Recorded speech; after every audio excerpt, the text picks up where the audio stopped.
Column کا عنوان ہے ہماری اماں نے معنی حمل طریقے کیوں اختیار نہیں کیے۔ ہماری اماں تو دنیا چھوڑ چکی اور یقین کیجئے وہ ہرگز ناراض نہ ہوتی اگر ہم اس طرح کی تحریریں ان کے سامنے لکھتے۔ ہمارے منہ پھٹ ہونے میں کبھی کسی کو کوئی شک نہیں رہا۔ بقول کچھ درون خانہ رازداروں کے زبان وقت پیدائش ہی کچھ طویل دکھتی تھی۔ اماں اکثر ذکر کرتی کہ پالنے میں ہی اس قدر باتیں اور اتنا صاف لہجہ کہ لوگ قیاس کرتے کہ شاید بچی کی عمر تو زیادہ ہے لیکن بونی ہونے کی وجہ سے قامت مختصر ہے۔ آپا بھی کچھ ایسی ہی کتھا سناتی کہ وہ اکثر ہمیں گود میں لٹا کر بہلانے کو اپنی ٹانگ ہلاتی۔ کچھ دیر بعد تھک جانے سے وہ رک جاتی تو ہم پاٹدار آواز میں فرمائش کرتے، پھر ہلائیے۔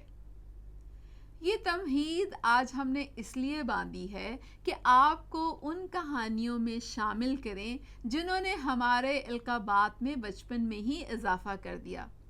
بخدا آج جو سینے پہ سجے تمغے معلوم ہوتے ہیں۔ آبادی میں اضافہ ہمارے جی کا روگ آج کا نہیں، قدیمی مرض ٹھہرا۔ ہم یہ نہیں جانتے کہ کیوں، مگر زیادہ بچے یا بہت سے بہن بھائی ہمیں ہمیشہ الجھن میں مبتلا کرتے۔ شور، ہنگامہ، بھانت بھانت کی آوازیں اور کثرت اولاد سے جڑے مسائل ہمیں کم عمری میں ہی نظر آنا شروع ہو گئے۔ ستم بلائے ستم کہ اس تنقید میں ہم نے اپنی خلد مکانی اماں کو بھی نہ بخشا۔ کبھی کوئی فرمائش پوری نہ ہوتی یا کسی اور جھنجھلاہٹ میں مبتلا ہوتے تو فوراً اماں سے پوچھ لیتے، آپ نے آخر 7 بچے کس خوشی میں پیدا کیے؟ حیرت کی زیادتی سے ان کی آنکھیں پھیل جاتی اور وہ گھبرا کے ادھر ادھر دیکھتے ہوئے کہتی، لو بھلا ماں سے بھی کوئی ایسے بات کرتا ہے؟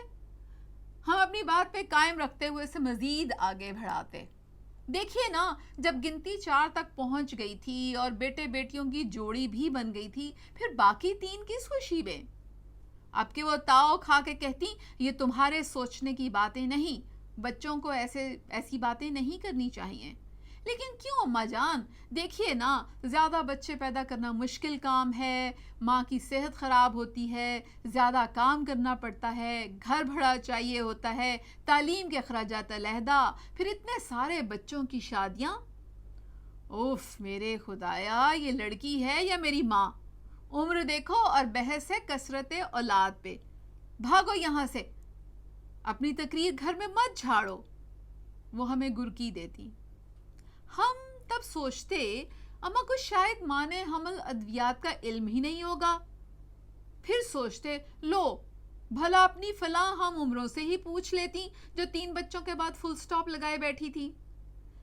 پھر سوچتے، ہو سکتا ہے ابا نے ان طریقوں کے استعمال سے منع کر دیا ہو۔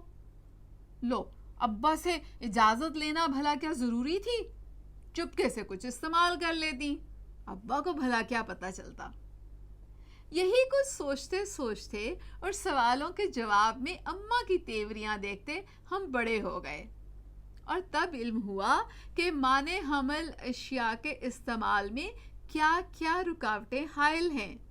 اب ہمیں مریض عورتوں سے بات کرنا تھی اور ان کا جواب، جی شوہر نہیں مانتا، سن کے ایک غسیلے اور ہٹ دھرم شوہر سے بات کرنی تھی۔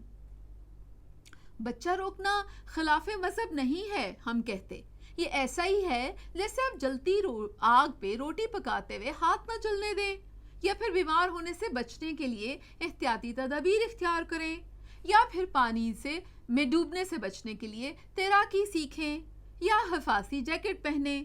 دیکھیے وہاں بھی زندگی اور موت خدا کے ہاتھ میں ہے، لیکن ہم اپنی تدابیر تو کرتے ہیں نا۔ معنی حمل بھی ویسی ہی تدبیر ہے، کچھ ہونے سے پہلے کی احتیاط۔ ہم اپنی تقریر جھاڑتے، جواب ملتا، ڈاکٹر صاحب جس روح نے آنا ہے وہ تو آ کے رہتی ہے جی، اور اپنا رزق بھی ساتھ لاتی ہے۔ ہم ٹھنڈی آہ بھرتے اور کہتے، بے شک لیکن ہو سکتا ہے اس روح نے آپ کا پوتا پوتی بن کے آنا ہو. اور رزق کا قصہ کچھ یوں ہے کہ اس کی تقسیم کسی اور ہی میزان پہ کی گئی ہے. اگر ایسا نہ ہوتا تو بے شمار لوگ غربت کے ہاتھوں فاقے نہ کرتے. ورکشاپس میں چھوٹے بچے پیٹ کی آگ بجھانے کے لیے اپنا بچپن گروی نہ رکھتے. طبقاتی تقسیم اتنی اندھی اور گہری نہ ہوتی.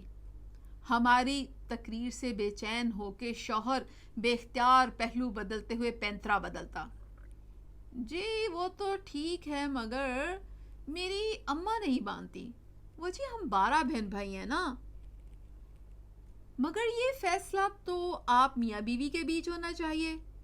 اماں کو سمجھا دیجئے نا کہ اب زمانہ اور اس کے تقاضے مختلف ہیں. ہم ایک اور کوشش کرتے. اب کہ وہ سر کھجاتا اور کہتا وہ جی ان ادویات سے بڑی بیماریاں لگتی ہیں. مثلاً ہم پوچھتے. سنا ہے جی کہ عورت کا جسم پھول جاتا ہے, ماہانہ ایام میں بھی کمی ہو جاتی ہے, اور جی یہ سب انگریزوں کی بنائی ہوئی دوائیں ہیں.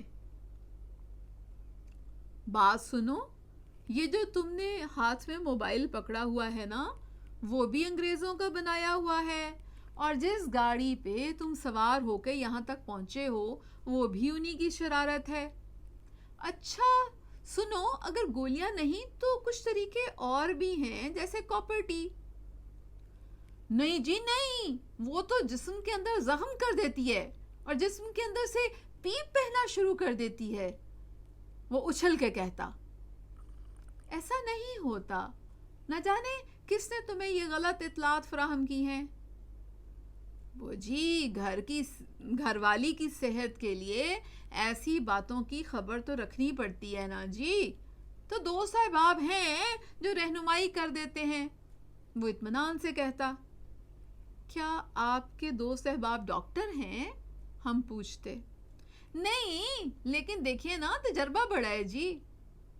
ہم 200 احباب پہ دل ہی دل میں نفرین بھیجتے ہوئے ٹھنڈی سانس بھرتے ہوئے ایک کوشش اور کرتے.